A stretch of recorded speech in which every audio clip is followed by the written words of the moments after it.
لبيك اللهم لبيك لبيك لا شريك لك لبيك إن الحمد والنعمة لك والملك لا شريك لك لبيك اللهم لبيك لبيك لا شريك لك لبيك إن الحمد والنعمة لك والملك لا شريك لك لبيك اللهم لبيك لبيك لا شريك لك لبيك إن الحمد والنعمة لك والملك لا شريك لك لبيك ورحمة الله وبركاته. الحمد لله رب العالمين والصلاة والسلام على أشرف الأنبياء والمرسلين وعلى آله وصحبه أجمعين. سبحانك لا علم لنا إلا ما علمتنا إنك أنت العليم الحكيم. لا حول ولا قوة إلا بالله العلي العظيم. رب اشرح لي صدري ويسر لي أمري واحلل عقدة من لساني يفقه قولي. قال الله سبحانه وتعالى في القرآن الكريم: وأتموا الحج والعمرة لله. صدق الله العظيم. Waalaikumsalam kepada tuan-tuan dan puan-puan muslimin muslimat rahmati yang dikasihi oleh Allah. Selamat kita bertemu kembali di dalam kursus asas haji yang dianjurkan oleh syarikat Reha Travel Sdn Bhd untuk minggu yang kedua, bahagian yang kedua, siri yang pertama. Yang pertama hari itu saya tak habiskan dan minggu ni kita akan cuba habiskan insya-Allah. Tuan-tuan dan puan-puan yang dirahmati oleh Allah Subhanahu Wa Taala, kita dapat lihat video di belakang saya ni bagaimana rindunya kita di rumah Allah, rindunya kita kepada junjungan besar Nabi Muhammad sallallahu alaihi wasallam, dan kita perbanyak berdoa kepada Allah supaya Allah memberikan laluan kepada kita untuk hadir lagi ke tanah suci ini insya-Allah. Tuan-tuan dan puan-puan muslim muslimat, datuk datin-datin yang dirahmati oleh Allah. Apa khabar orang Terengganu, orang Kuala Berang, orang Kuala Terengganu, Kemaman, orang Kelantan, orang Pahang, orang Johor, Melaka, Negeri Sembilan, Perak, banyak cawangan Reha, ada 20 semua. Orang Kedah, apa khabar? Alhamdulillah, dia dapat bertemu kembali dalam alam maya ini insya-Allah.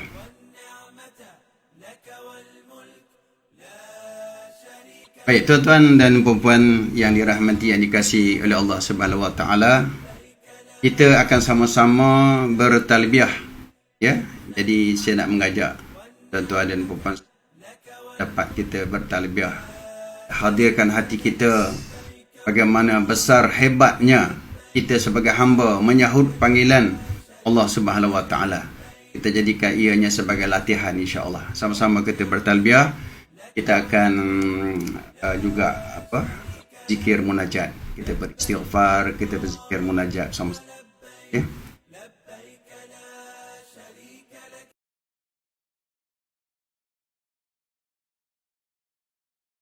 Untuk talbiyah, saya nak minta tuan-tuan dan puan-puan cuba pastikan sebutan tu dengan betul, ya. Pastikan ada beberapa syaddah tu, ada banyak syaddah, ya. Labbaik Allah. Dia tak boleh tuan-tuan sebut dengan main-main, ya. Labbaik Allahumma labbaik. Kemudian yang kedua pun sama juga. Labbaik la syarika lak labbaik. Kemudian nun tu idgham bi ghunnah musyaddadah tu kena innal hamda wan ni'mata lak wal mulk la syarika lak. Jadi kita baca dan kita sebut dengan betul. Sebab kita malu dengan Allah kalau kita dapat menyahut panggilan Allah dengan sempurna, insya-Allah Allah akan terima kita. Labbaik Allahumma labbaik. Labbaik la syarika lak labbaik. Innal hamda wan ni'mata lak wal mulk la syarika lak. Labbaik Allahumma labbaik. لبيك لا شريك لك لبيك إن الحمد والنعمة لك والملك لا شريك لك لبيك اللهم لبيك لبيك لا شريك لك لبيك إن الحمد والنعمة لك والملك لا شريك لك. Hamba-Mu datang menyahut panggilan-Mu ya Allah. Hamba-Mu datang menyahut panggilan-Mu. Hamba-Mu datang menyahut panggilan-Mu. Tidak ada sekutu bagi-Mu ya Allah. Hamba-Mu datang menyahut panggilan-Mu. Sesungguhnya segala puji-pujian dan nikmat serta kerajaan adalah kepunyaan-Mu. Tidak ada sekutu bagi-Mu. Sama-sama kita beristighfar.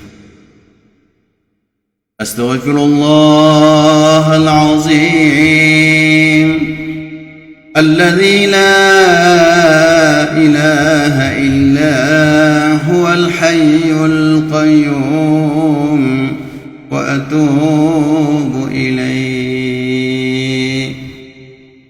Astaghfirullahal azim الذي لا إله إلا هو الحي القيوم وأتوب إليه. أستغفر الله العظيم الذي لا إله إلا هو الحي القيوم وأتوب إليه. ألا بذكر الله تطمئن القلوب. لا إله إلا الله لا إله إلا الله لا إله إلا الله محمد رسول الله. لا إله إلا الله لا إله إلا الله لا إله إلا الله محمد رسول الله. لا إله إلا الله لا إله إلا الله لا إله إلا الله محمد رسول الله. يا الله يا الله يا الله يا الله يا الله يا الله يا الله يا الله يا الله يا الله يا الله يا الله يا الله يا الله يا الله يا الله. لا إله إلا الله لا إله إلا الله لا إله إلا الله محمد رسول الله. حسبي ربي جل الله ما في قلبي غير الله. نبي محمد صلى الله. حسبي ربي جل الله ما في قلبي غير الله. نبي محمد صلى الله. نبي محمد صلى الله. تبنا إلى الله ورجعنا إلى الله وندمنا على ما فعلنا. تبنا إلى الله ورجعنا إلى الله وندمنا على ما فعلنا. تبنا إلى الله. Kami bertaubat kepada-Mu ya Allah. Warja'na ila Allah, kami kembali padamu ya Allah. Fanadimna ala ma fa'alna, kami menyesal ya Allah. Kami menyesal di atas dosa-dosa yang pernah kami lakukan padamu ya Allah. Ya Allah, ampunkanlah segala dosa-dosa kami, dosa isteri, dosa suami, dosa anak-anak, dan dosa seluruh umat Nabi Muhammad sallallahu alaihi wasallam.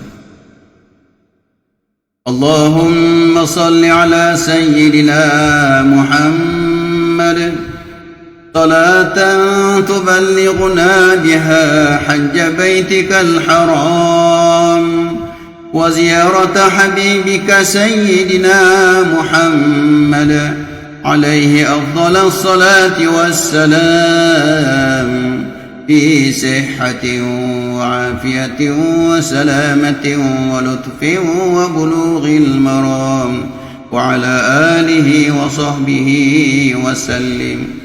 اللهم ya Allah, ya Tuhan kami, limpahkanlah rahmat dan kesejahteraan ke atas junjungan kami Nabi Muhammad sallallahu alaihi wasallam.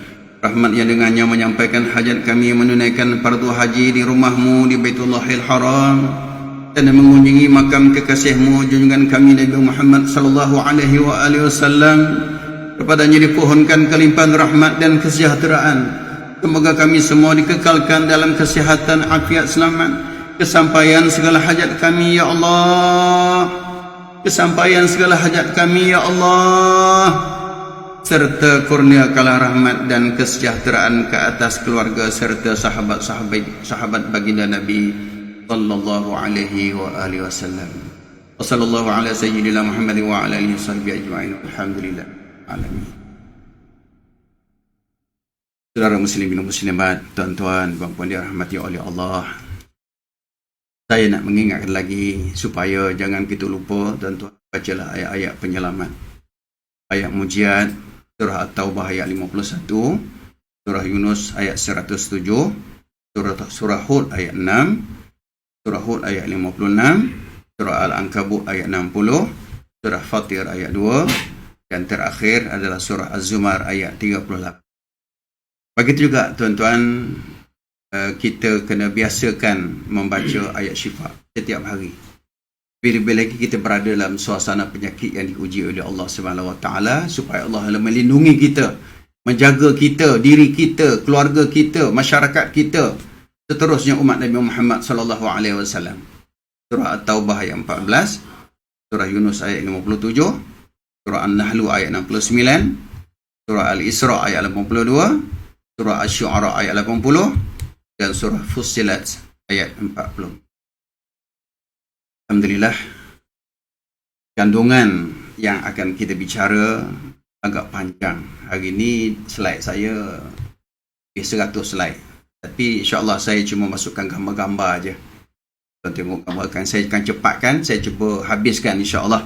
Ya, sebab kandungan ni agak banyak sampai sejarah Madinah Al-Munawwarah, ya. Baik.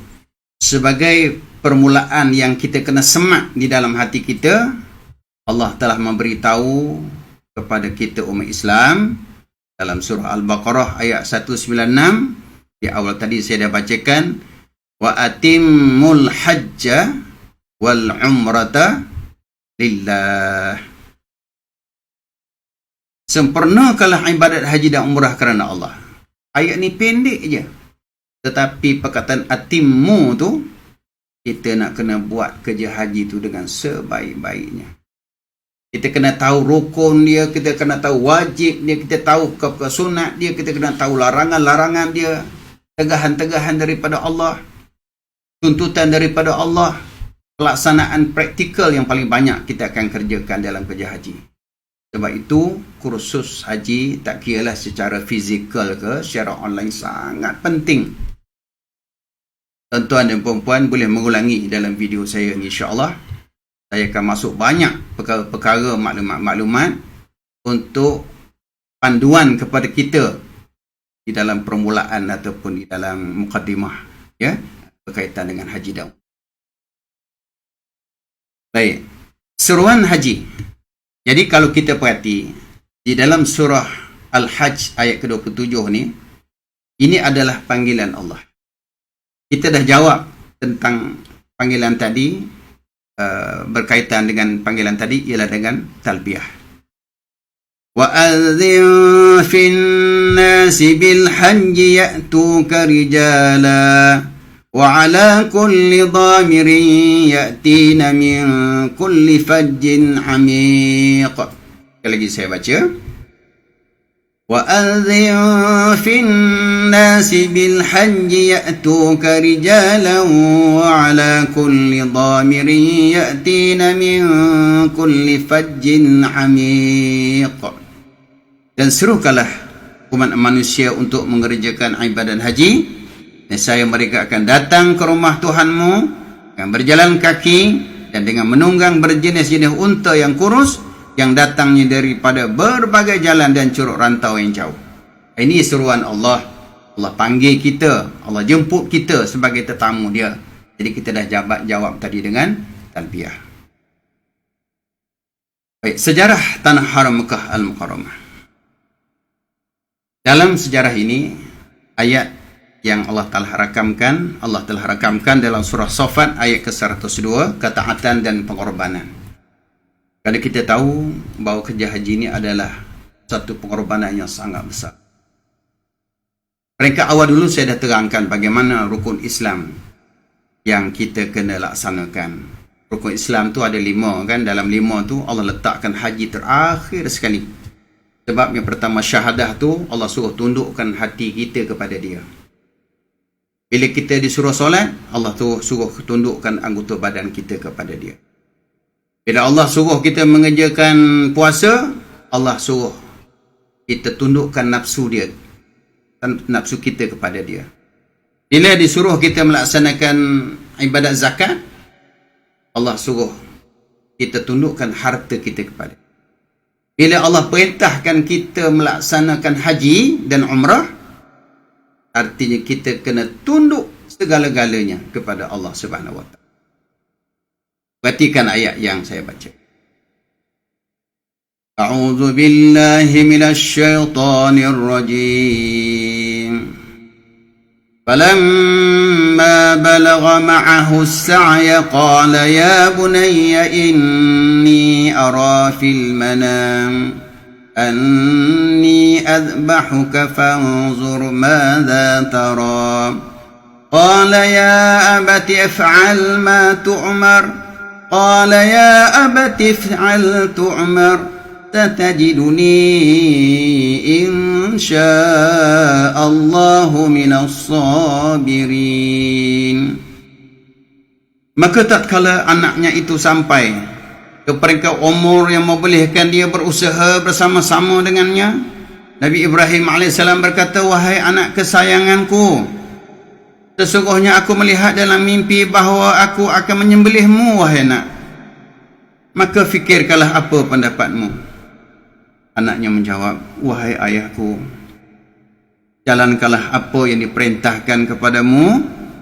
InsyaAllah ayah akan mendapati daku daripada kalangan orang-orang yang sabar. Allah rakamkan di dalam surah As-Saffat ayat ke-102.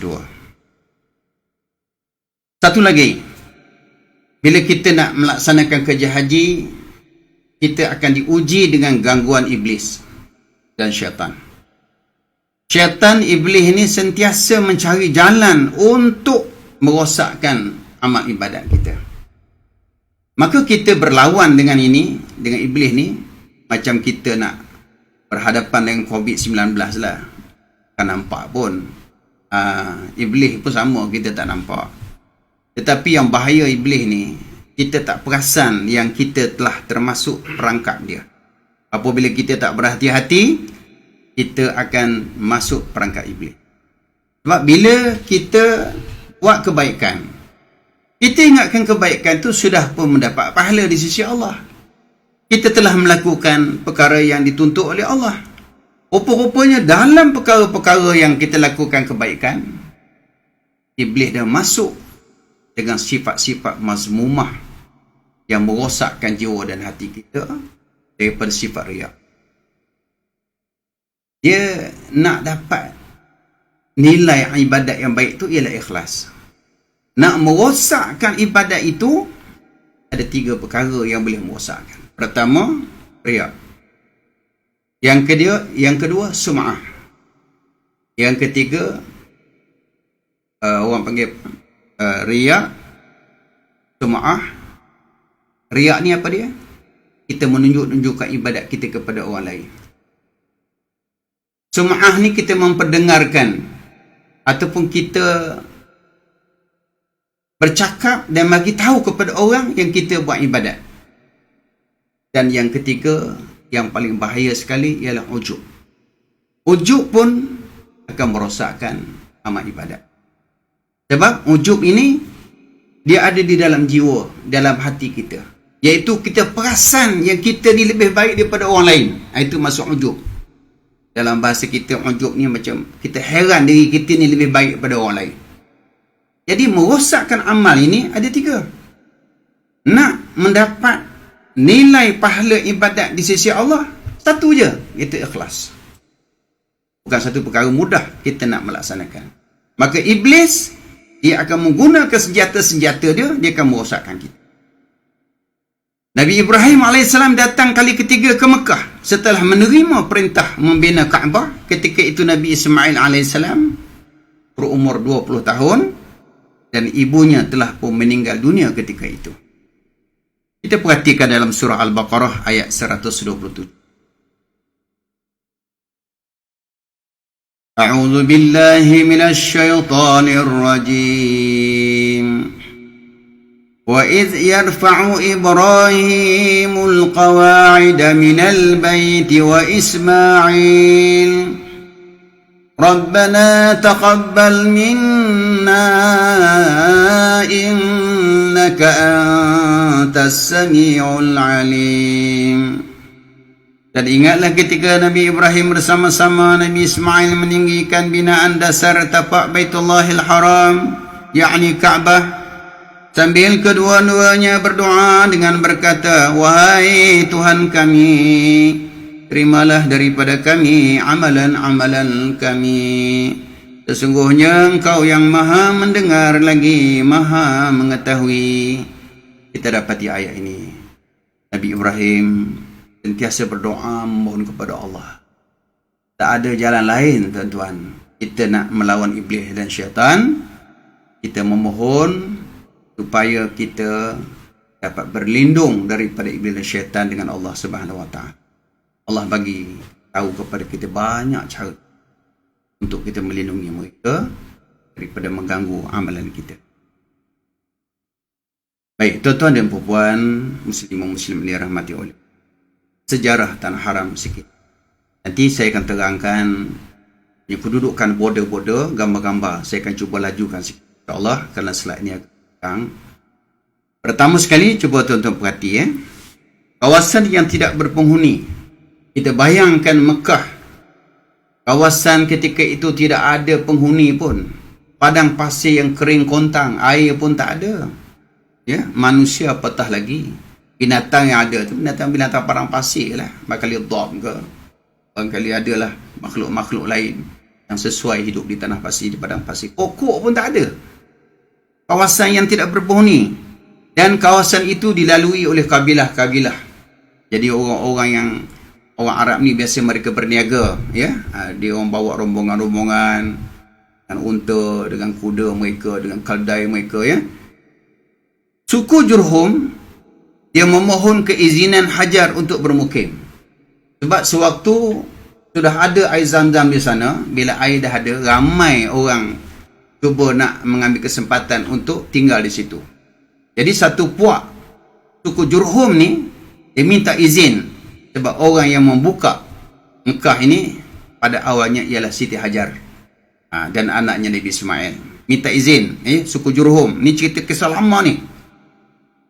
Nabi Ismail AS dijodohkan dengan anak kaum Jurhum. Secara tak langsung, anak Siti Hajar, iaitu Nabi Ismail, juga anak Nabi Ibrahim, dijodohkan dengan anak daripada kumpulan kaum suku Jurhum. Kemudian penguasaan kaum Jurhum selama 200 tahun, 2 abad. Lama 200 tahun. Lepas itu suku Khuza'ah daripada Yaman, dia menguasai Mekah dengan menewaskan Jurhum. Waktu itu Jurhum kalah. Ya, Khuza'ah pula dapat berkuasa. Kemudian selain daripada itu, tak lama selepas itu, Qusay ibnu Kilab menyatukan suku Arab menjadi satu bangsa ataupun kabilah Quraisy yang disegani. Rasulullah SAW dilahirkan semasa kegemilangan Quraisy di bawah pimpinan Abdul Muttalib, di bawah kegemilangan kepimpinan datuknya, iaitu Abdul Muttalib. Ya, mengikut nama asalnya ialah Syaibah. Ya, Abdul Muttalib itu adalah gelaran ya kepada datuk Nabi kita Muhammad sallallahu alaihi wasallam. Dan Rasulullah sallallahu alaihi wasallam menamakan penguasaan musyrikin Quraisy, menamatkan penguasaan musyrikin Quraisy ke atas Mekah pada bulan Ramadan 8 hari bulan Zulhijjah ketika Futuh Mekah. Itu sedikit kita sejarah dia. Dan di sini saya tunjukkan dia punya gambaran tempat yang akan kita mengerjakan haji dan umrah. Tuan-tuan boleh perhatikan Mekah yang bulat ni saya masukkan ialah tempat yang kita kena bermiqat untuk masuk ke dalamnya, disebut kawasan Qarnul Manazil. Kalau yang bulat di atas ni saya masukkan Bi'rul Ali, iaitu tempat kita bermiqat daripada utara Madinah. Kalau kita nak pergi ke Mekah, tempat kita nak buat haji, kalau daripada sebelah timur, Qarnul Manazil. Kalau daripada utara, kalau kita masuk ke Mekah, biasanya penerbangan awal dulu kan, kita akan masuk ke Madinah dulu, miqatnya ialah Bi'rul Ali. Jadi di sini, bila kita tengok kapal terbang tu terus terbang sampai ke Madinah kan. Kemudian dari situlah kita buat persiapan ziarah, kita dah selesai, kita buat persiapan berangkat ke Mekah. Di Bi'rul Ali atau sebelumnya kita bermiqat di situ. Kita kena buat persiapan ihram. Dan kalau kita datang daripada sebelah barat, ni mungkin kita tak adalah orang-orang datang daripada sebelah barat, dia nak masuk ke Mekah, dia ada satu tempat lagi miqat bagi mereka, ialah dinamakan Juhfah. Jadi kita kena bermiqat sebelum itu, di Juhfah atau sebelumnya. Dan kalau kita datang penerbangan akhir, biasanya kapal terbang akan kita naik tu, kita naik akan mendarat di Jeddah. Jadi sebelum sampai di Jeddah, kita berniat di Qarnul Manazil. Kemudian daripada Madinah kita akan turun ke Mekah. Jarak daripada Madinah ke Mekah lebih kurang 430 km. 430 km. Itulah gambaran yang tempat yang akan kita bicara ni, insya-Allah. Baik, saya masuk sikit tuan-tuan, ni nombor-nombor jumlah jemaah haji. Ya Allah ya, pada tahun 2018. Kita terakhir buat haji pada 2019. Ya. Jadi 2018 tu jumlah yang direkod oleh Kementerian Haji seramai 2,371,675. Tuan-tuan tengok sikit dalam dia punya yang lokalnya berapa, international 1.7 juta. Kalau lokal tu 600,000 lebih aja ya. Lelaki 1.3 juta lebih, perempuan 1 juta lebih. Jadi lelaki lagi ramai lah ya. Melalui bas, melalui laut pun ada, melalui udara paling banyak sekali 1.656 juta. Itulah jumlahnya ya. Dan kita dapat bayangkan ya, tahun 2020 dah tak ada lagi haji. Kalau yang pergi tu pun mereka terpilih sahaja. Kita doakan moga Allah akan membenarkan kita, menjemput kita pada tahun 20. Allah, kita banyakkan doa, banyakkan bermunajat kepada Allah. Allah dah sampai masa Allah akan benarkan kita. Baik. Di Mekah ni Allah dah tentukan kawasan-kawasan yang dinamakan Tanah Haram. Tanah Haram ada batu tanda lebih kurang 934 batu tanda. Dan kalau kita perhati border di sini kan, border ni, batu-batu yang sekeliling ni, 934 batu tanda sekeliling. Dia ada tanda-tanda. Kalau di sebelah yang saya tunjuk cursor ni, ini Arafah. Arafah dia tak termasuk dalam kawasan Tanah Haram. Yang hijau ni Tanah Haram. Yang kawasan hijau ni semua Tanah Haram. Ni Kaabah. Ini Arafah di luar daripada tanah haram, dan di sinilah kita berwukuf. Artinya kita datang, masuk ke Mekah dulu. Bila kita nak mengerjakan haji, setelah kita nak wukuf sebagai kemuncak dalam haji, kita akan keluar ke tanah halal semula. Kadang-kadang jadi tanda tanya kan. Dah kita buat persiapan ihram, masuk tanah haram. Lepas bila sampai ke kemuncak haji, keluar balik daripada tanah haram, pergi ke tanah halal. Itu pun nak kena tanya. Boleh tanyalah tok-tok guru kita ni pasal apa kita kena ke tanah halal. Sepatutnya buat kerja haji semua dalam tanah haram lah, kalau ikut logik akal kan. Tapi bila kita nak mengerjakan haji, kemuncak dalam haji itu ialah wukuf, al-hajjul arafah, haji itu ada arafah, kita keluar ke tanah halal pula. Yang itu tuan-tuan, kita kena, puan-puan, kita kena tengok sejarah Nabi Adam AS. Mula-mula Nabi Adam nak masuk ke tanah haram, dia pergi ke mana dulu? Sudah tentu dia melalui Arafah dulu, baru pergi ke Musdalifah ni sini, barulah pergi ke Mina, barulah dia masuk ke kawasan Masjidil Haram. Ya, ini tanah haram yang kita sebutkan tadi. Ini Musdalifah, Mina dimasukkan di dalam kawasan tanah haram. Dulu saya dah terangkan, kalau kita ambil batu ke pasir ke apa jugalah, benda-benda yang ada dalam tanah haram terbawa balik ke Malaysia, ke tanah halal, kita wajib pulangkan. Walaupun sebiji batu. Ya, kita kena pulangkan balik. Macam pasir mungkin kita dah tak tahu dah pecah. Kalau batu tu masih ada. Ada jemaah-jemaah yang dia terbawa balik tu, dia kena kirim lah. Kena kirim, hantar mana-mana tempat tanah haram, kita buang saja ya. Sebab Allah tak benarkan membawa batu dan apa juga daripada tanah haram ke tanah halal. Yang tanah halal boleh masuk ke tanah haram, itu pun makruh. Ya. Tapi kalau sekiranya yang tanah haram memang tak dibenarkan. Macam kita beli barang-barang tu bolehlah, beli jubah ke, baju ke, kapek ke, itu bolehlah. Itu benda-benda yang ni, air zam-zam pun termasuk kategori boleh ya. Batu, tanah, pasir tu yang tak boleh. Okey, tuan-tuan yang dirahmati oleh Allah. Kawasan tanah haram lebih kurang luas dia 550 km persegi. Dia tambah lagi 300 meter persegi. Dan di sini dinyatakan anggaran jarak di antara Masjidil Haram dengan beberapa tempat. Kalau kita tengok, dia punya center tu ialah Masjidil Haram. Lepas tu, daripada Masjidil Haram tu ke sempadan tanah haram tu, berapa jarak dia? Kalau daripada Masjidil Haram kita nak pergi ke Tanaim, jarak dia lebih kurang 9.5 km. Ke Tanaim, tempat yang kita bermikot untuk mengerjakan umrah.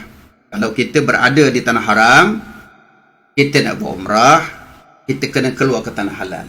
Tempat yang paling dekat ialah di Tanaim.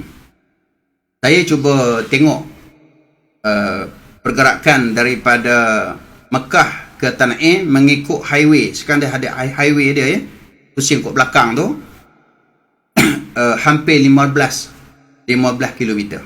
Tapi cepatlah sebab highway. Yang 9.5 ni jalan-jalan lama. Kemudian Adad Libin 16 km. Itu sepadan tanah haram.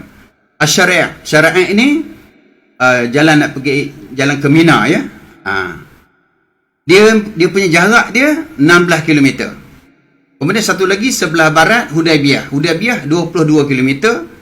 Dan tempat yang dikatakan tanah halal, sempadan tanah haram ialah Arafah 22 km.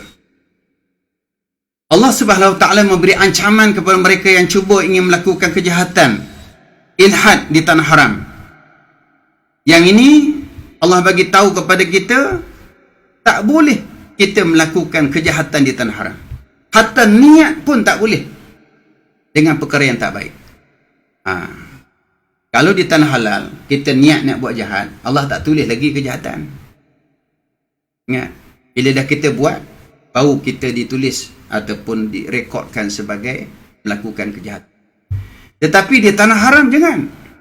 Tanah haram kita niat nak buat jahat, sudah ditulis kejahatan. Kalau orang tanya daripada mana? Itu nas dia. Di dalam surah Al-Hajj, suratul Hajj, ayat ke-25. Wa man yurid fihi bil ilhad bi zulmin nuziquhu min azabin alim.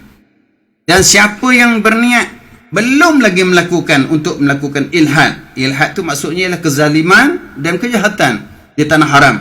Dan kami rasakan kepadanya sebahagian daripada siksaan yang pedih. Ini yang ditafsirkan oleh para ulama mufassirin, mengatakan bila kita berada di tanah haram, kita tak boleh, walaupun niat kejahatan, niat nak buat jahat, dia larang. Betapa kalau kita melakukan kejahatan. Baik, di sini saya ambil dalam Google supaya kita dapat lebih jelas. Tuan-tuan tengok sekejap, dia punya border merah tu. Border merah tu adalah sempadan yang disebutkan sempadan tanah haram. Di sebelah kiri ni ialah tanah halal. Di sebelah kanan kita ni tanah haram. Okay? Yang bulat ni, saya ambil gambar ni, adalah di sinilah di jalan inilah terdapatnya batu tanda. Kalau kita nak mengenali tanah haram dengan tanah halal sempadan, ni border dia.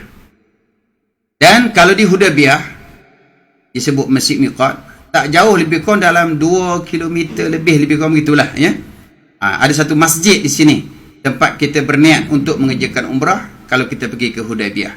Lepas kita keluar tanah halal, kita nak masuk balik, ada sempadan tanah haram. Ya. Ini kalau di Hudaybiyah. Ini sempadan tanah haram jalan ke Hudaybiyah, dan border ni diletakkan di sini ya. Di sini kalau kita perhati yang lama ya. Tuan-tuan tengok, saya ambil ni pada tahun 2004 ya. Gambar ni saya ambil pada tahun 2004. Yang sekarang ni pun masih ada lagi ni ya. Cuma masa tu tuan-tuan tengoklah vandalism ni di mana-mana pun ada. Cuma di sana kalau dia conteng tu, dia tak tulis benda yang mengarut-ngarut. Beza dengan tempat kita. Kalau dalam tanda tulis merapu-rapu ya. Di sini cuma tulis la ilaha illallah Allahu akbar, itu ajalah. Di sini sempadan Tanaim dengan Ja'ranah ya. Sempadan Tanaim di Ja'ranah. Kalau di Tanaim saya sebutkan tadi hampir 10 km. Kalau di Ja'ranah tu jauh juga ya, 31 km. Ni yang merah ni adalah sempadan. Ada pada Mekah, yang Mekah sini Ja'ranah. Kalau kita sebut daripada Mekah di sini dalam 10 km ialah di Tanaim atau 9.5 km. Ini kawasan ni tanah haram. Jadi kalau kita tengok sepintas lalu, kita macam apa beza dia kan? Ni batu tanah haram, tanah halal, tengok batu sama je kan? Inilah hukum Allah Ta'ala tentukan ya kepada kita, yang kita kena perlu beradab. Baik, ini gambar yang mungkin barangkali kita boleh lihat. Sini Masjid Tanaim. Ini border dia. Kalau siapa yang datang daripada Madinah, ini jalan dia.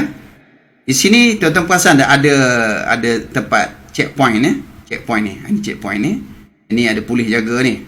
Sini tanah haram, sini tanah halal. Ini masjid dia.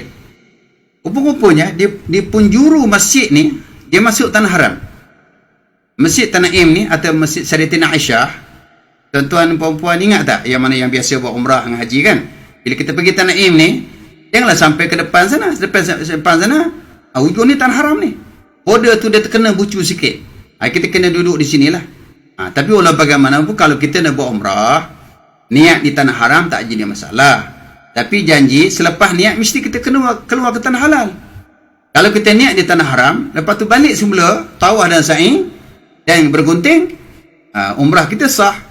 Tetapi kita dikenakan dam kerana kita telah tidak berniat di miqat. Dam, kena bayar dam seekor kambing tu, tertib wa takdir, tertib dan takdir ya. Jadi kalau kita berniat di tanah haram, kemudian terlebah kita berhenti di tanah haram, lepas tu ada orang berniat dalam tanah haram, dan bas ni dia akan keluar semula ke tanah halal sebab dia nak U-turn jauh sana. Walau bagaimanapun, walaupun berniat di tanah haram, dia keluar semula ke tanah halal, dia masuk semula ke tanah haram, itu tak dikenakan dam. Itu dibolehkan, dibenarkan. Biasanya kita nasihati jemaah supaya berniat ketika nak bergerak. Selepas kita sembahyang sunat ihram, kita keluarlah ya. Nanti bab miqat ni saya akan terang episod akan datang lah, siri akan datang insya-Allah. Okey, ini sebagai ingatan balik antara miqat umrah ketika berada di Mekah. Ini Masjid Tanaim. Saya buat bulat ni supaya tuan-tuan tahu yang saya katakan tadi, ini border dia, sempadan dia. Ini sempadan. Masjid Sayyidatina Aisyah radhiyallahu anha atau Masjid Tan'im, dia masuk tanah halal. Ini sebelah yang padang ni, ini tanah haram ni. Kawasan tanah haram. Ini tanah halal. Ya? Kita tengok lagi gambar. Saya ambil gambar ni supaya dapat kita mengenali. Saya buat bulat-bulat, tapi di sana tak adalah bulat-bulat kuning-kuning ni ya. Ini batu ni, tuan-tuan perempuan ingat tak yang kita bila dibawa ke Masjid Sayyidatina Aisyah, Masjid Tan'im ya? Ada batu ni masih ada ni, batu ni. Ini batu ni. Ini yang baru. Ini border yang baru. Ini saya sebutkan tadi, tempat checkpoint ni. Di sebelah sana tanah halal daripada Madinah. Ini tanah haram. Tanah haram ya. Jadi border ni lah yang saya sebutkan tadi. Laluan ini adalah laluan tanah halal dan haram. Ini yang sebelah ni yang nampak putih ni, ini bukan border, ini bontuk bas ni ya. Ini punggung bas ni. Artinya batu tu masih ada lagi lah. Nak menunjukkan bahawa tanah haram dan tanah halal ni dia tak begitu jelas. Cuma dia letakkan batu tanda saja. Tuan-tuan, sebab kita nak mengetahui ni, pasalnya perbezaan berada di tanah haram, nilai pahala ibadat 100,000 kali ganda. Itu yang kita nak faham sungguh-sungguh tu. Kalau sekat nak tengok gambar tu tak ada apa, tapi nilai pahala kalau kita pada tanah haram tu, apa juga ibadat kita, nilainya 100,000. Nanti kita terangkan datang insya-Allah. Okey, di sini supaya tuan-tuan dapat lebih jelas lagi, nampak berserabut sikit ni tuan-tuan. Ini Kaabah. Okey, ini Tan'im kan 9.5. Agak dekat kan? Ji'ranah 31 km. Okey? Ini miqat umrah yang paling baik sekali lah. Itu miqat umrah Rasulullah. Kalau di Tan'im tu miqat umrah yang dilakukan oleh Sayyidatina Aisyah radhiyallahu anha. Jangan pula kata, Tan'im tu miqat orang perempuan ke? Sebab Aisyah buat? Tidak. Jadi kita orang lelaki pun boleh, tak ada masalah, boleh buat, ya. Cuma kalau kita nak buat umrah, miqat yang paling baik sekali miqat di Ji'ranah lah. Ataupun di Hudaybiyah. Hudaybiyah ni ada khilaf sikit sebab Nabi SAW pernah berniat nak mengerjakan umrah, tetapi Nabi tak dapat melaksanakan. Ketika itu dihalang oleh orang kafir Quraisy ya, pada tahun 6 Hijrah Rasulullah tak dibenarkan masuk walaupun Nabi dah berniat. Di situlah sejarah berlakunya tahlul ihsar. Tahlul ihsar sebab dah berniat, kita berada dalam ihram, kita kena jaga 13 perkara larangan. Tiba-tiba nak tawaf tak boleh, nak sa'i tak boleh, nak berguting tak boleh. Jadi Nabi dan para sahabat berada dalam ihram, takkan sentiasa berada dalam keadaan ihram. Sebab orang berniat ihram, dia terikat 13 perkara tak boleh melakukan. Jaga tu. Yang tuan-tuan dan perempuan yang buat umrah tu, yang tak belajar ni, saya cukup risau dan bimbang. Sebab kalau kita dah mula berniat ihram, kita sudah berada dalam ihram, kita kena menjaga adab larangan ihram itu 13 perkara. Kalau kita nak selesaikan ihram tadi, kita mesti kalau umrahnya kena tawaf bagi sempurna. Kita kena sa'i bagi sempurna. Lepas tu kita kena bergunting. Barulah namanya kita tahallul, keluar diri kita daripada larangan ihram 13 tadi.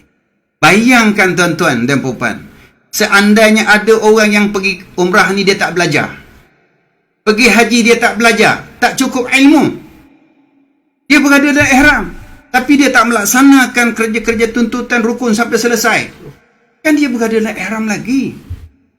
Bila berada dalam ihram, 13 perkara ni dia kena tanggung. Termasuk tak boleh nak akad nikah, tak boleh terima nikah, tak boleh. Nikah tidak sah orang berada dalam ihram. Bayangkan kalau dah balik ke Malaysia, macam mana? Berada dalam ihram, sepatut dia pakai ihram lah. Sebab dia berada dalam ihram. Pergi pejabat pakai ihram, pergi makan kenduri ke pakai ihram, pergi supermarket pakai ihram. Tapi kalau kita buat macam tu, orang kata ni orang tak sioman ke kan? Tapi itulah realitinya. Kalau kita berada dalam ihram, kita kena berada dalam ihram, kita kena pakai ihram. Sehinggalah kita tahallul. Apa itu tahallul? Kita halalkan diri kita daripada larangan ihram tadi. Caranya, kita kena melaksanakan tawaf, sa'i, bergunting. Tapi dalam umrah, Nabi ketika itu tak boleh nak tawaf. Kerana dihalang oleh orang kafir Quraisy. Tak dapat nak melaksanakan tawaf. Sehingga terjadinya perjanjian Hudaybiyah, Bai'atul Ridwan, terjadinya perjanjian Bai'atul Ridwan, ya. Akhirnya Nabi sallallahu alaihi wasallam dapat panduan daripada Allah Subhanahu wa taala supaya lakukan tahlul ihsar. Itu tahlul ihsar, kita kena sembelih seekor kambing. Orang berada dalam ihram, dia nak menghalalkan larangan ihram tu apa dia? Sembelih seekor kambing. Sembelih seekor kambing. Dan kambing ni kena sembelih tanah halal. Dia tak boleh buat di tanah haram. Walaupun ada khilaf mengatakan boleh buat di tanah haram, tapi kita ambil mazhab Syafi'i buat di tanah. Kita sembelih, pastikan niat tu betul. Niat menyembelih kambing tu termasuklah di Malaysia pun boleh buat, ya, sebab asalkan tanah halal je. Bila dah mati kambing, kita dah niat al-ihsar. Terus kita cari gunting, kita potong rambut kita gunting rambut kita, niat tahlul ihsar, baru larangan ihram tu gugur. Inilah berlaku ketika di Hudaybiyah. Kemudian seterusnya, tuan-tuan perhati tengok Qarun Manazil. Saya letak di sini Qarun Manazil lebih kurang 83 km. Sebab apa kalau nak kira Qarun Manazil ni, dia di Taif. Di Taif tu lebih kurang 83 km lah. Kita datang dari Malaysia sebelah timur kan. Kalau daripada Madinah, biar Ali lebih kurang 425 km. Jadi daripada Madinah, kita akan bertemu dengan sepadan tanah haram dinamakan Tan'im. Kalau kita datang daripada Malaysia, dia punya miqatnya Qarun Manazil, dan sempadan di sebelah timur ialah Arafah. Ni sebelah selatan lah, ya.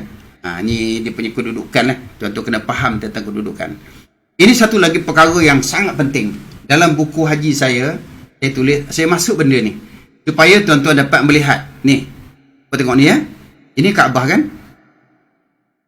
Ya Allah, tuan-tuan. Kalau kita perhati sepitah lalu, Baitullah ni macam kunci. Tuan-tuan perasan tak macam ibu kunci? Kan? Ibu kunci. Ni Kaabah ni yang melengkung ni Haji Ismail kan? Tu macam mangga lah, macam mangga tu. Itu yang disebut pusat dunia.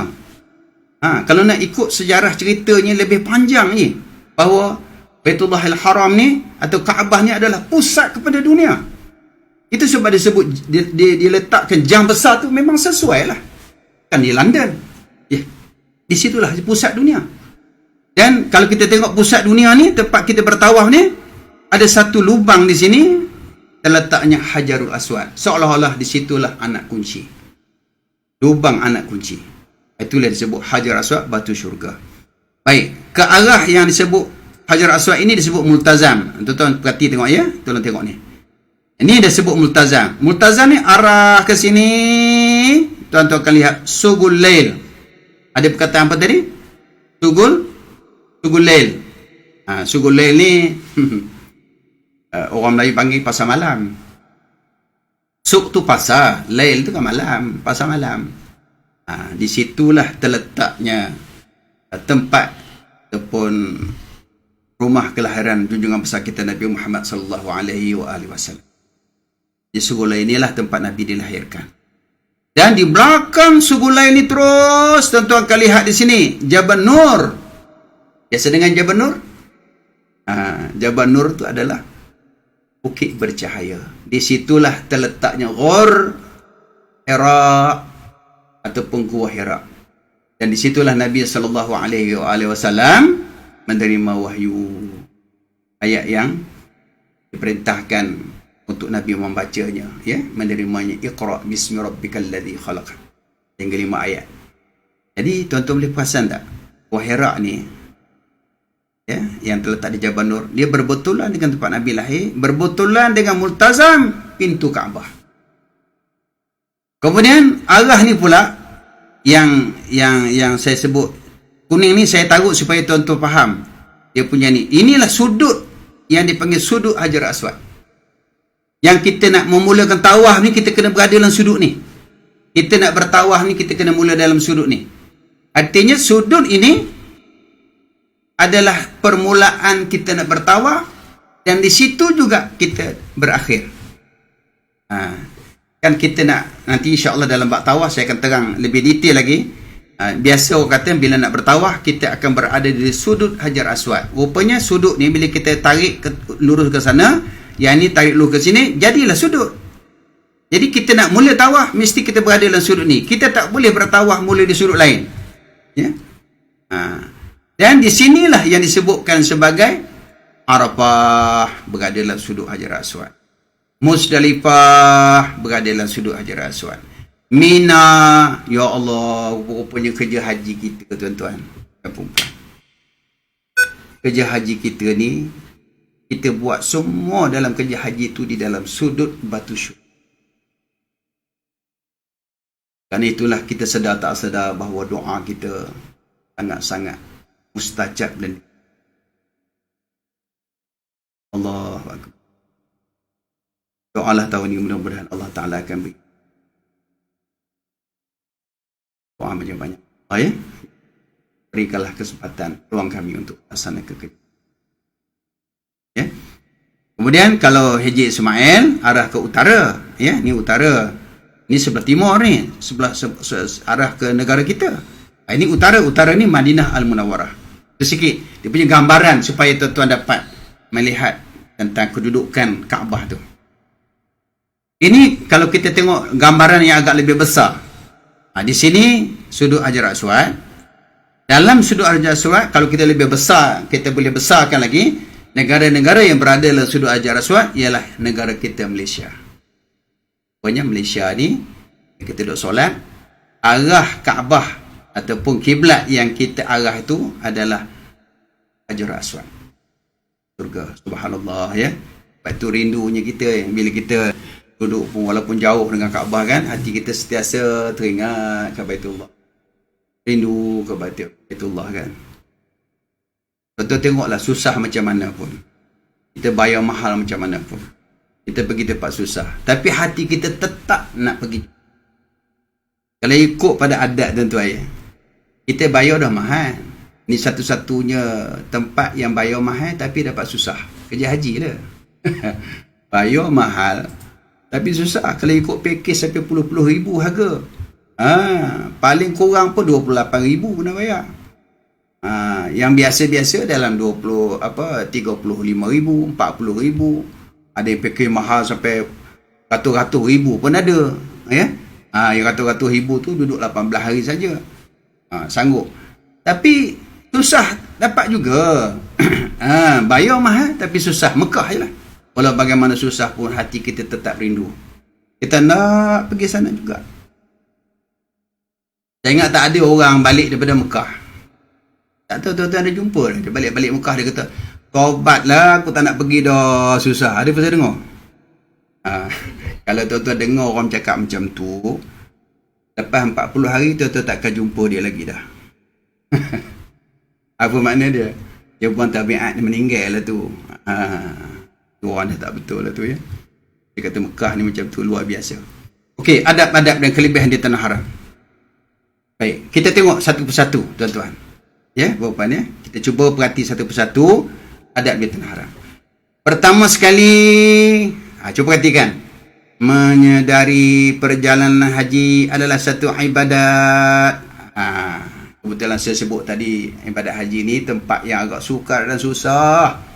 Kita bayar mahal tapi dapat susah. Rupa-rupanya itu adalah ibadat. Setiap langkah kita, setiap pergerakan kita, setiap tutur kata kita, setiap apa yang kita lakukan adalah merupakan ibadah. Semuanya nilai. Dan nilai pula tu bukan nilai sikit-sikit. 100,000. Katalah kita, kalau kami dalam pakej, biasalah saya syorkan kepada ustaz-ustaz kita yang bersama-sama membimbing jemaah haji, ya, pada tahun 2019. Yang terakhir tu kami bawa lebih kurang 1,380 orang. Jadi saya minta ustaz-ustaz kita yang menjaga rumah-rumah tu supaya buatkan majlis khatamul Quran. Jadi sebelum khatam Quran, kita kena baca Quran dulu lah. Baca. Sehingga kan bacaan itu, kita selesaikan bacaan, kita buat majlis khatam. Kita dapat bayangkan, sekali je kita buat majlis khatam Al-Quran, sekali je, sama macam kita khatam Quran di tanah air kita 100,000 kali ganda. Buat ibadat di tanah air. Kata itu yang kita nak berebut-rebut sangat, nak pergi sana tu, ya. Kemudian bersyukur dan redha dalam sebarang keadaan. Artinya kita kena menerima apa juga ketentuan daripada Allah Subhanahu Wa Taala. Kita dah buat usahakan yang terbaik sekali, persiapan segala-galanya. Itu yang saya rasakan ilmu sangat penting. Kita bayangkan kalau orang pergi last minute tak belajar, ini yang membimbangkan. Kami di pihak swasta, tabung haji pun bimbang, risau bila pergi ke Mekah dalam keadaan tidak ada ilmu. Ustaz-ustaz kami, sahabat-sahabat saya, sama ada di swasta ke, di tabung haji ke, kami pembimbing ni, kami sangat risau dan bimbang kalau tuan-tuan dan puan-puan tidak memperlengkapkan diri dengan ilmu.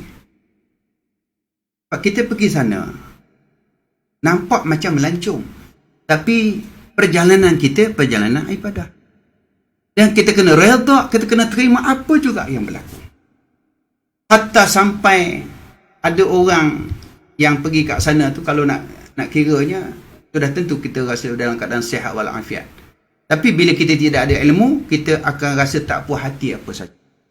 Kita akan salahkan orang tu, salah orang ni, salah, seolah-olah macam kita je betul. Jangan tuan-tuan. Sebab Allah Subhanahu Wa Taala bagi ni untuk nak mempertingkatkan iman dan takwa kita. Sebab ini perjalanan akhir kita. Bila perjalanan akhir, balik, kita sudah dalam keadaan suci dan bersih. Waktu itu kalau Allah dah panggil kita, kan ada ramai kan sahabat-sahabat kita balik daripada haji atau umrah, mereka meninggalkan. Alhamdulillah. Ada yang meninggal di sana, di Madinah, meninggal di Mekah. Semua dalam, saya dah lebih 20 tahun tuan-tuan dalam membimbing jemaah haji ni. Macam-macam kita berjumpa. Ya, itu rezeki orang kita tak tahu. Rezeki kita bagaimana kita tak tahu lagi. Allah. Menjauhi percakapan perbuatan yang keji. Tolong jaga mulut kita ketika di Mekah nanti, di Madinah nanti, tempat yang tanah suci. Tolong jaga mulut. Bahasa yang kita gunakan bahasa yang terbaik sekali. Kita fikir dulu, kalau kata-kata itu sampai kepada kita, adakah kita marah? Tak marah, kita gunakan. Kalau kita kata ucapan tadi bila sampai kepada kita, kita pun sendiri nak marah. Kita jangan ucapkan kepada orang lain. Biarlah kita mengalah pun tak apa di sana. Ya? Percakapan yang tak elok, yang keji ni kita cuba elok. Dan percakapan kita sebenarnya adalah doa. Ya? Doa. Saya bila dengar jemaah-jemaah yang ucap benda yang tak baik tu, kita istighfar banyaklah. Kita minta ampun kepada Allah, tenangkan dia. Sebab mungkin ketika itu dia dihasut oleh iblis dan syaitan. Ya? Jadi kita pun jangan lawan pula. Kalau dia pun cakap kasar, kita pun cakap kasar, bergaduh lah jadinya. Ya? Kita terpaksa kena istighfar banyak, mohon kepada Allah ampunan kepada dia. Sebab percakapan di sana adalah doa. Saya ingat dari tahun bila, wallahu alam lah, kisah orang tak suka bila dapat makanan yang dia bagi tu. Dia seolah-olah apa yang dendak tu dalam menu mesti dapat. Bila dapat yang sikit benda yang tak elok, dia pernah mengeluar kata-kata yang saya ingatnya. Dia kata makan ni macam makanan kucing, dia kata. Makanan kucing. Jadi saya banyak minta supaya dia istighfar, mohon ampun. Dia marahlah kan. Rupa-rupanya bila kata-kata itu keluar dengan yang tak elok, Allah Ta'ala qada terus. Apa yang dia makan tu semua dia tak lalu. Sebab dia nampak macam betul-betul makanan kucing. Dia makan kat luar pun dah jadi macam makanan kucing. Makanan kucing kita dah bagi makan. Biskis tu. Ya? Jadi makan kat luar. Bayar mahal. Tapi tak boleh makan. Sampai kurus badan dia. Jadi kita minta dia supaya istighfar banyak-banyak. Pergi bertawaf. Minta ampun dengan Allah. Ya? Insafi apa yang dia cakap. Ni saya nak cerita bukan nak menakutkan. Sebab benda ni memang kalau seorang dua berlaku tu, orang pergi berjuta-juta kan. Tapi sebagai peringatan lah, saya nak sebutkan sini, jauhilah percakapan perbuatan yang keji yang tak elok. Sebab takut bila Tuhan qada pada kita, agak sukar kita nak menghilangkannya. Kemudian kebergantungan sepenuhnya dengan Allah Subhanahu Wa Taala. Kita jangan mengharapkan orang lain. Kita yakin bahawa Allah panggil kita, Allah akan jaga kita. Ini satu kata-kata yang perlu kita kena ingat. Allah panggil kita, menjadi tetamu dia, Allah akan jaga kita. Jangan kita risaulah. Sebab Allah akan jaga, Allah akan pelihara. Kalau Allah bagi benda yang tak baik pada kita ketika di tanah suci itu, mesti ada sebab. Mungkin Allah nak membersihkan dosa-dosa kita. Mungkin Allah SWT nak angkatkan darjat kita. Mungkin Allah nak membesarkan pahala kita. Mungkin Allah nak, barangkali dia nak apa nak panggil? Nak meletakkan kita di tempat yang mulia. Jadi bila benda tak baik, jangan kita pandang negatif. Sebab Allah Maha Kaya, Maha mengetahui yang sesuai dengan kita. Kemudian seterusnya, menyedari diri kita sebagai tetamu. Ingat tuan-tuan dan puan-puan, bila kita jadi tetamu, kita kena jaga adab-adab sebagai seorang tetamu. Tolonglah, peliharalah ketika kita berada di sana, sebab kita tetamu Allah.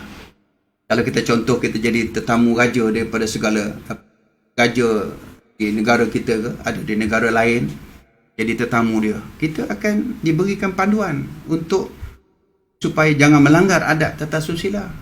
Ya? Jadi betapa pula kalau kita menjadi tetamu raja daripada segala raja. Allah tu raja daripada segala raja. Kita jadi tetamu dia. Sudah tentulah kita kena lebih-lebih lagi menjaga adab.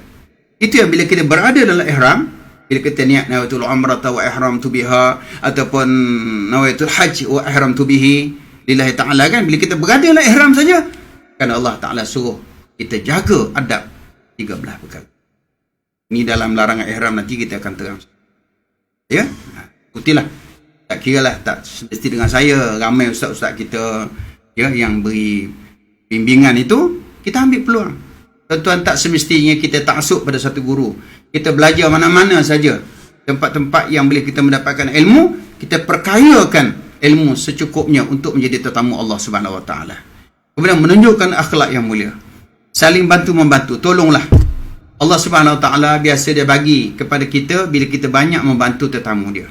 Saya dah tengok dengan mata kepala ya di dalam kerja-kerja haji dan umrah ni, orang yang suka menolong orang ni, kerja dia banyak dipermudahkan oleh Allah. Permudahkan urusan dia, ya Allah. Kadang-kadang kita nampak pada zahirnya susah nak selesai, tapi tiba-tiba jadi mudah. Rupanya dia ni suka membantu orang.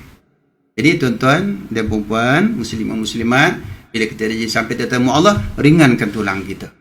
Bantu orang. Jangan kita fikir siapa. Ya? Lebih-lebih lagi kalau orang tu dhaif, orang tu memerlukan. Macam contoh, kalau kami di Madinah tu, kami ada grup prihatin kepada orang-orang yang uzur ni. Jadi siapa-siapa yang berkelapangan masa, kami sediakan wheelchair. Lepas tu jemaah ni yang uzur tak boleh berjalan, kita suruh dia tolak masuk nak pergi ke Raudah. Rupa-rupanya orang tolak wheelchair ni, orang tu diberikan laluan mudah untuk masuk ke Raudah. Yang tukang tolak juga mudah masuk. Dia pun peluang dapat berada di Raudah tu agak lama. Sebab dia bawa orang tu. Itu satu contoh lah. Ya? Betapa pula kalau kita tolong yang lain, insya-Allah Allah akan beri permudah ke urusan kita. Kemudian adab di tanah haram. Perbanyakkan ibadat seperti tawaf. Tuan-tuan, kalau ada tenaga, artinya kita nak tu tenaga muda, kita pergi umrah atau haji ni, kita banyakkan tawaf. Tawaf ni kita sebut tawaf tahiyatul bait ataupun tawaf sunat. Sebab bertawaf ni pahalanya lebih besar daripada solat. Itu yang tuan-tuan, perempuan, muslimah-muslimat tengok ramai orang bertawaf ya. Sekarang pun ada tawaf menggunakan skuter ya, menggunakan skuter. Tapi dia tak dapatlah pahala berjalan, sebab bertawaf ni sunat berjalan. Jadi kalau orang tanya, kalau tawaf sa'i pakai skuter ni sah ke? Kalau tak sah, takkan pula skuter ada kat sana. Kalau tak sah ya, boleh. Cumanya kalau kita yang sehat, kita tawaf berjalan kaki lah. Bagilah kepada orang yang uzur. Walau bagaimanapun orang tak uzur pun boleh juga naik ya. Cuma kita tak dapat pahala berjalan kaki. Kalau kata Rasulullah tak naik skuter, memanglah zaman Nabi tak ada skuter, tapi naik unta. Nabi pernah bertawaf naik unta juga. Cuma skuter dengan unta tu je. Jadi kita menggunakan skuter digunakan. Kalau sekiranya kita berkemampuan, kita tawaflah. Mula-mula masuk saja tak perlu kita solat tahiyatul masjid 2 rakaat. Kita terus pergi tawaf. Tawaf tu dinamakan tawaf tahiyatul bait. Tahiyatul bait. Tawaf. Kita dapat 60 rahmat Allah. Habis tawaf, kita sembahyang sunat tawaf 2 rakaat. Kita dapat 40 rahmat Allah. Habis kita bersolat, kita berdoa. Doa tu jangan tunduk ke bawah. Tengok Baitullah tu dapat 2. Jadi kalau rahmat Allah 120, orang yang bertawaf sunat, sembahyang sunat tawaf, berdoa tu dia dapat 120. Markah penuh. Tapi kalau kita dah tak boleh bertawaf, barulah kita solat. Banyakkan solat di Masjidil Haram. Dapat 40. Banyakkan doa, tengok Kaabah. Cari tempat yang boleh tengok Kaabah tu. Jangan duduk balik dinding pula. Ya. Kita tempat yang boleh tengok Kaabah. Sebab tengok Kaabah tu, tengok saja, tengok je. Dapat pahala 20. Kemudian baca Quran. Kalau musim haji, saya sangat-sangat mengesyorkan supaya paling tidak habis 30 juzuk Al-Quran. Kalau boleh, banyak lagi pun tak apa. 2 kali khatam Quran, 3 kali khatam Quran. Alhamdulillah jemaah saya itu, di Madinah kita dapat 2 kali khatam Quran. Di Mekah masa musim haji lepas tu 5 kali khatam Quran, 7 kali khatam Quran. Allah seronok saya tengok jemaah-jemaah dapat khatam. Sampai di Malaysia, mereka masih berhubung lagi. Kalau tengok dalam grup tu, saya tengok seronok, tengok ya Allah, dia berapa kali khatam. Sekali-sekali saya dengan ustaz-ustaz kita lain, ya, pergilah meraihkan majlis khatam Quran mereka. Kemudian banyakkan i'tikaf, banyakkan masa berada di masjid. Doa, taubat, istighfar. Kemudian semangat tolong-menolong antara satu sama lain mesti ada. Elakkan sikap sombong takabur. Sebab yang pergi ke sana tu macam-macam profession. Latar belakang berbagai-bagai. Jadi kita kena sedar yang kita ni hamba Allah. Sebab kita awal-awal lah nyatakan labbaik Allahumma labbaik, hamba-Mu datang menyahut panggilan-Mu. Hamba ni bukan ada apa pun. Kau pangkat berapa besar pun, engkau ni hamba. Bila hamba, mana ada nilai di sisi Allah Ta'ala. Orang yang bertakwa saja. Jadi insya-Allah kami dah berjumpa banyaklah orang-orang yang merendahkan diri walaupun dah balik tu. Kita tahu ya Allah, besarnya pangkat engkau. Tapi Allah rendahkan dia, Allah muliakan dia. Ada jemaah-jemaah amal 1,000 orang lebih. Kita kadang-kadang bukan nak ingat semua. Saya minta maaf lah tuan-tuan. Perempuan yang mana kadang kalau saya tak teringat bila berjumpa, kata Ustaz tak ingat saya ke? Saya kena tanyalah tahun bila pergi. Sebab minta maaf kadang-kadang akan dia kata ingat tapi nak ingat macam mana banyak kan. Tapi kena tanya tahun bila, haji tahun bila, umrah bila. Tapi saya ada usir-usir melawak je lah. Maaf ni kalau selalu belanja saya kan tak sangat pun. Lalu belanja saya yang tu saya ingat. Tapi kalau orang kata jemaah biasa tiba-tiba berjumpa, Ustaz tak ingat saya ke? Benda tak ingat. Jadi susah nak ingat lah. Dah tua-tua kadang-kadang memori dah lost dah terlupa ya. Kena ingat tahun berapa. Jadi bila kita jumpa, bila balik baru dia bagi kad. Tengok-tengok ya Allah besar pangkat. Tengok-tengok Tuan Hakim rupanya. Tengok ini dalam polis pangkat tinggi ya. Ini kerjanya sekian. Jadi maknanya ada hamba Allah yang kami berjumpa, mereka merendahkan dia punya kedudukan, pangkat disembunyikan. Itu yang paling baik lah ya. Lepas tu balik tu tak apalah. Tapi walau bagaimanapun, kalau bolehnya sampai akhir lah kita rendahkan diri. Sebab bila kita rendahkan diri, Allah akan angkat darjat kita. Elakkan pertengkaran menyakiti jemaah lain. Jangan kita nak menang saja. Ini di tanah haram, kita cuba elakkan. Kalau pertengkaran kita dengar lebih sikit tu, kita tinggalkan. Elakkan suka mengadu domba. Ini satu lagi perkara yang sangat-sangat kita kena perlu jauhkan. Membawa cerita yang tidak berasas, khabar angin tu jangan kita sebarkan. Ini adab di tanah haram. Dan kelebihan tanah haram, bumi kelahiran Nabi sallallahu alaihi wasallam. Dia adalah tempat mulia, tempat selamat, aman. Ini yang saya sebut tadi, digandakan 100,000 kali ganda bagi setiap solat dan amalan kebajikan yang dikerjakan. Bukan solat saja. Kita duk bayang kalau kita sembahyang Zuhur kan, kita sembahyang Zuhur sekali je di tempat kita dapat 1. Kalau berjemaah kita dapat 25 atau 27. Ya, ada khilaf. Baik, di tanah haram Zuhur kita sembahyang, kita dapat 100,000. Di tanah haram, ingat tu, dia tak sama dengan tanah haram Madinah. Tanah haram Mekah ni seluruh tanah haram kita dapat 100,000. Kita dapat 100,000. Oh, kalau gitu tak payahlah pergi masjid. Ini yang kita tak nak orang salah faham. Ada orang bila dia sebut je 100,000 di tanah haram, di mana-mana saja dia sembahyang kat hotel saja. Ini satu kerugian yang sangat jelas. Pasal di Masjidil Haram pahalanya gandaan lain. Bagaimana kita dapat melihat Kaabah, bagaimana kita sembahyang dengan imam yang ramai, jumlah yang ramai. Ya, dan kita dapat beriktikaf. Jadi pahala-pahala ni ekstra. Kita dapat lagi bonus banyak. Tapi yang disebut 100,000 tu basic saja. Kalau kita beli kereta pun mesti kita nak yang premium. Kita nak yang extra tu extra ni kan. Yang basic tak nak. Nak aksesori tu aksesori ni kan. Jadi sebenarnya pahala pun Allah Ta'ala bagi kepada kita. Kalau di Masjidil Haram tu gandaannya lebih daripada 100,000. Nilai pahala tu. Yang 100,000 ni mungkin orang berada di tanah haram tu dia uzur, dia tak dapat pergi masjid. Mungkin barangkali dia ada sebab-sebab tertentu, ya, dengan sebab kerja dan sebagainya. Maka dia sembahyanglah di hotel ataupun di bilik dia. Di tanah haram dia tetap dapat 100,000, ya. Banyak ke tempat mustajab, ya, banyak tempat mustajab untuk berdoa. Ingat di sana nanti kita akan detail satu persatu.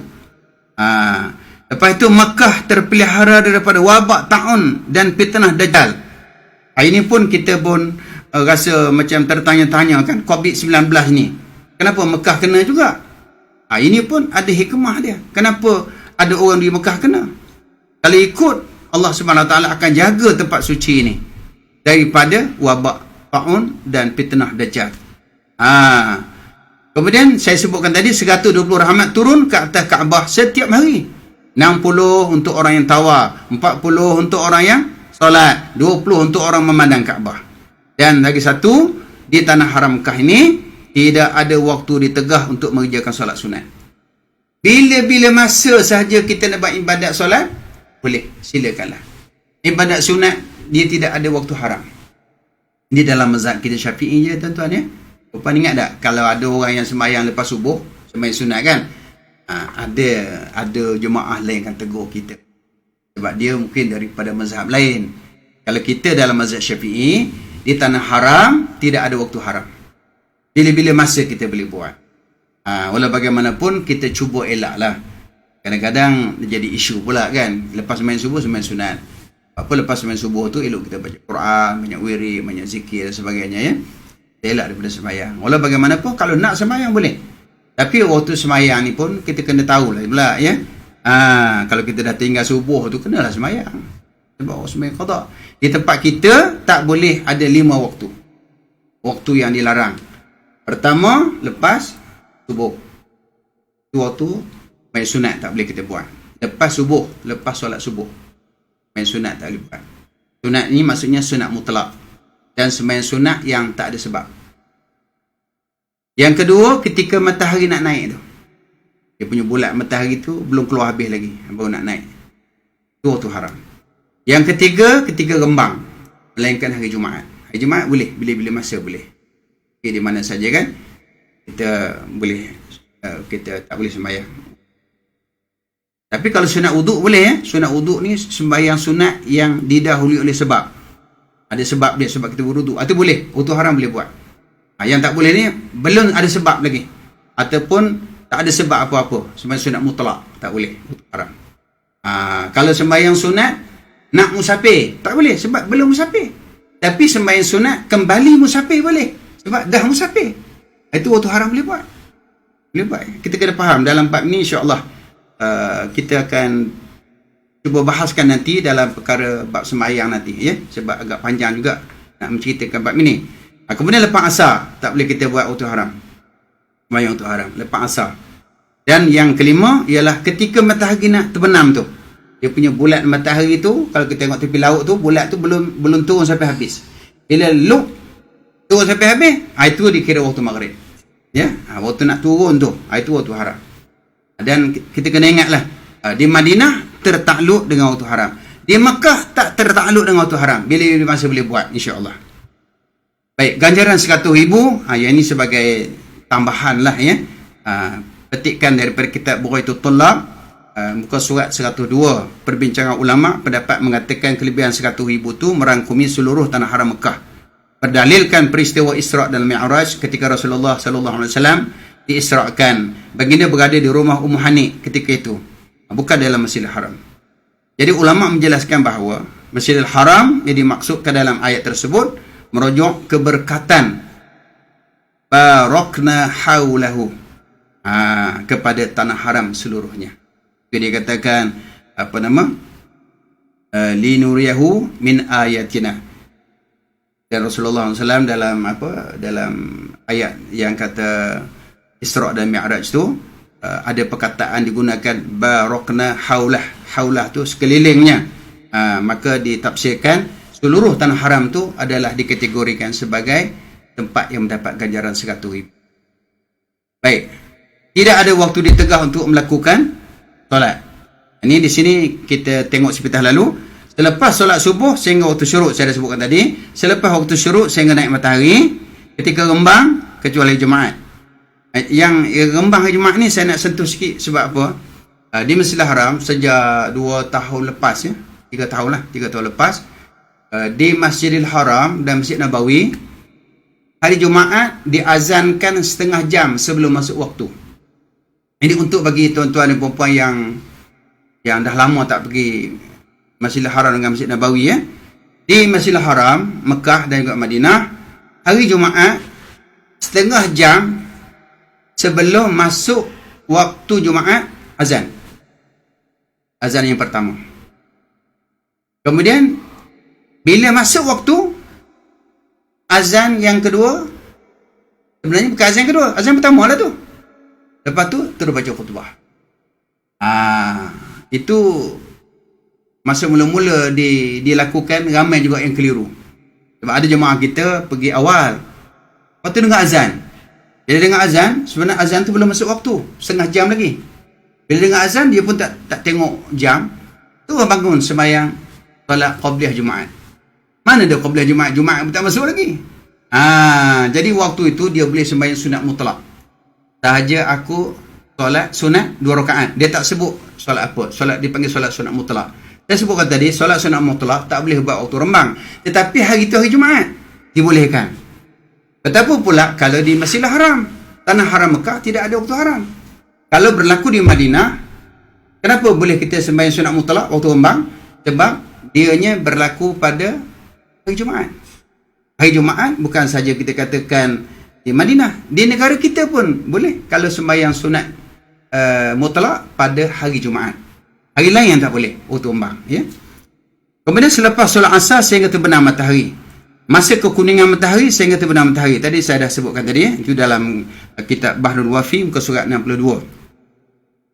Tempat mustajab doa. Tempat mustajab doa, kita tengok dalam Kaabah. Kita peluang tak ada. Kalau tuan-tuan nak masuk dalam Kaabah boleh.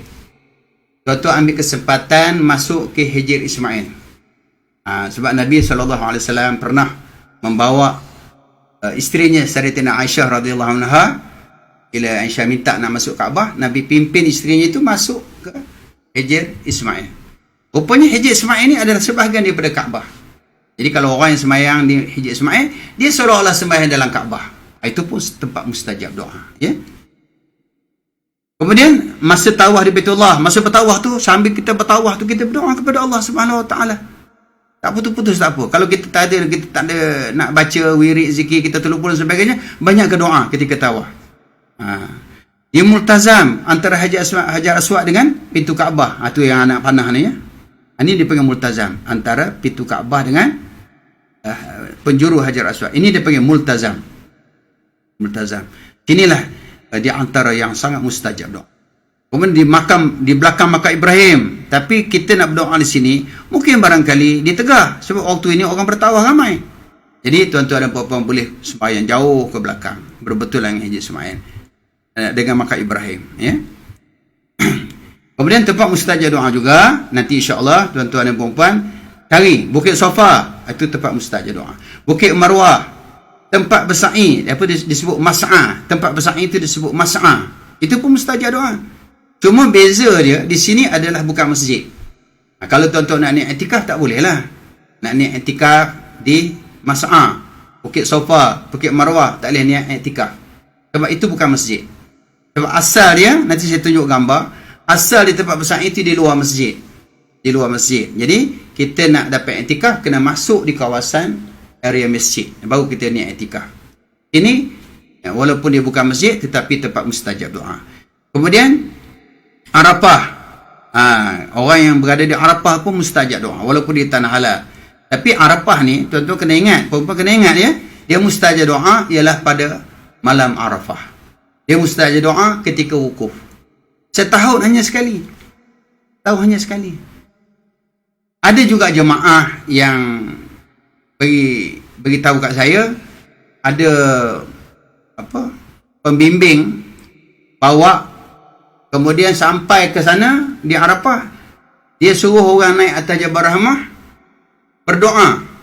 Dia kata ini Arafah ni tempat mustajab doa, tapi musim umrah, bukan musim haji. Jadi kita dah tahu yang musim umrah ni Arafah adalah tanah halal. Bila tanah halal, kita anggap dia macam Malaysia lah.